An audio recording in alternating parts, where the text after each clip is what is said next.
heads and let us pray. Dear Jesus, please show me how to spend this day sharing your love in every way. Help me to be kind to everyone, to play and laugh and have lots of fun, shining your light and giving your grace, sharing your joy with a smile on my face. Angel of God, my guardian dear, to whom God's love commits me here. Ever this day be at my side, to light and guard, to rule and guide. Amen. Okay class, kunin ninyo ang inyong spelling notebook at magkakaroon tayo ng pagbabaybay. Sa unang bilang, baybayin ninyo ang salitang maitim. Sa ikalawang bilang naman ay malaki. Sa ikatlong bilang ay bahay. Sa pang-apat, maganda. Sa panghuling bilang o ikalimang bilang ay maputi. Sino nakakuha ng 3 puntos? 2 at 1 puntos. Magaling! Class, ano ang ating nakaraang leksyon sa Filipino? Magaling! Ano ang kailanan ng pangalan? Tama! Ano ang halimbawa ng isahan? Magaling! Ano pa? Mahusay! Ano naman ang halimbawa ng maramihan? Magaling! Ano pa? Mahusay! Sino nakakuha ng 3 puntos? 2 at 1 puntos. Magaling! Class, may video ako rito. Ang gusto kong gawin nyo ay obserbahin at pakinggan nyo ito ng mabuti. Class, ano ang naobserbahan at napakinggan nyo sa video? Magaling! Ano pa? Mahusay! Ngayon, alam nyo na ba ang mga huni ng mga hayop sa paligid? Ano kaya ang ating magiging leksyon ngayon? Mahusay! Class, basahin ang ating kasanayan ng sabay-sabay. Class, base sa ating kasanayan, ano kaya ang ating magiging suliranin? Okay, basahin ng sabay-sabay ang ating suliranin. Class, balikan natin ang video na aking pinakita kanina at ito ay panoorin niyo ulit. Class, sa video na aking ipinakita, ano ang inyong naobserbahan? Tama, ano pa? Magaling! Class, alam niyo na ba ang huni o tunog ng mga hayop na nasa inyong mga paligid? Mabuti! Sa video na naipakita ko, ano ang huni ng aso? Magaling! Ang huni ng aso ay aw, aw, aw.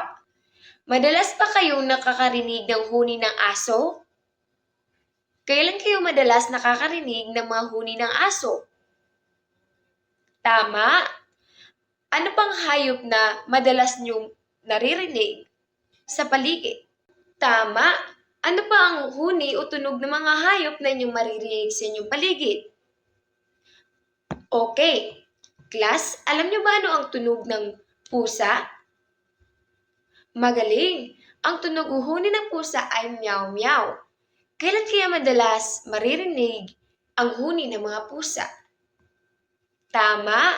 Ang kanilang huni ng meow meow ay ginagamit nila upang sila ay matuntun ng kanilang anak na pusa, kung saan malalaman ng pusa kung saan ang kanilang nawawalang ina. Maliwanag ba, class? Ngayon, class, ano pang hayop ang madalas niyong naririnig sa inyong paligid? Okay, ang tandang manok o ang manok na kung saan ito ay kadalasan yung makikita sa paligid. Hindi ba? Okay. Ang huni o tunog ba nito ay tigtilaok? Magaling! Ngayon, class, kailan niyo madalas na maririnig ang huni ng tandang manok? Paano niyo naman ito nasabi? Magaling! Ang huni ng tandang manok na tektilaok ay ginagawang sinyalis o palatandaan ng ibang tao upang malaman nila na umaga na. Naintindihan? Okay. Saan niyo madalas naririnig ang huni ng ahas, class? Tama! Madalas natin naririnig ang huni ng ahas ay nasa kagubatan. Ano ba, class? Tama! Ano bang huni ng baboy? Tama! Oink-oink ang huni ng baboy. Class, kailan niyo naman naririnig ang huni ng baboy? Magaling! Ang baboy ay kapag nag-oink-oink, ibig sabihin ito ay gutom o nasasaktan. Maliwanag ba?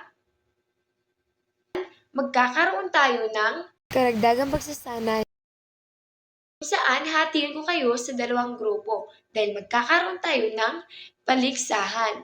So, ang gagawin ninyo ay may mga salita ako rito na gusto kong gawin nyo ay paunahan kayo sa pagsagot. Naintindihan nyo ba? Ngayon, simulan nyo na. Magaling! At dahil dyan, magkakaroon tayo ng mahusay o magaling na palakpak. Alam nyo ba iyon, class? Ito ang inyong gawin at sundan nyo ako pagkatapos. 1, 2, 3. 1, 2, 3. Magaling, magaling, mahusay, mahusay. At ngayon, tayong lahat ang gagawa ng magaling o mahusay na palakpak. 1, 2, 3. 1, 2, 3. Magaling, magaling, mahusay, mahusay. Hey class, magkakaroon kayo ng pangkatang gawain. Bawat grupo ay pumili ng tagapagsulat at tagapag-ulat. Bago kayo magkaroon ng pangkatang gawain, ano-ano ang mga pamantayan ng pangkatang gawain? Hey class, basahin ang pamantayan sa pangkatang gawain. Okay leader, pumunta na kayo sa harapan at kunin na niyong mga activity card at basahin ang nilalaman nito. Okay mga leader, maaari na kayong bumalik sa inyong mga bawat grupo at simulan na inyong pangkatang gawain. Okay class, kapag tapos na kayong sumagot, maaari na kayong magpa-check na inyong mga sagot. Bago kayo magsimula sa pagsusulat, ano-ano ang mga pamantayan sa pag-uulat? Okay class, basahin ang ating Pamantayan sa pangungusap. Class, balikan natin ang ating saliranin. Pakibasa ang ating saliranin. Masasagutan na ba natin ang ating saliranin? Pakibasa sa konsepto. Class, kumuha alin ng buong papel at sagutin ito. Panuto, tukuyin ang mga huni ng hayop sa paligid. Isulat ang mga huni ng hayop sa hinihingi sa bawat bilang. Sino ang nakakuha ng 4 at 5 puntos? 3 pababa. May mga alagang hayop ba kayo sa inyo? Anong klase ng hayop? Inalagaan niyo ba? Sa anong paraan? Galing! Kailangan natin alagaan ang ating mga hayop sapagkat sila minsan ay nagbibigay sa atin ng kasiyahan. Maliban dyan, ang aso ay maaari ring tagabantay sa ating bahay. Naintindihan ba mga bata? Class, kumuha uli ng bagong papel at sagutan ito. Ngayon, sino ang nakakuha ng 4 at 5? At sino naman ang nakakuha ng 3 papaba? Ngayon, class, kunin ang iyong kwaderno sa takdang aralin. Panuto, magbigay ng 5 huni ng hayop sa paligid. Huli ng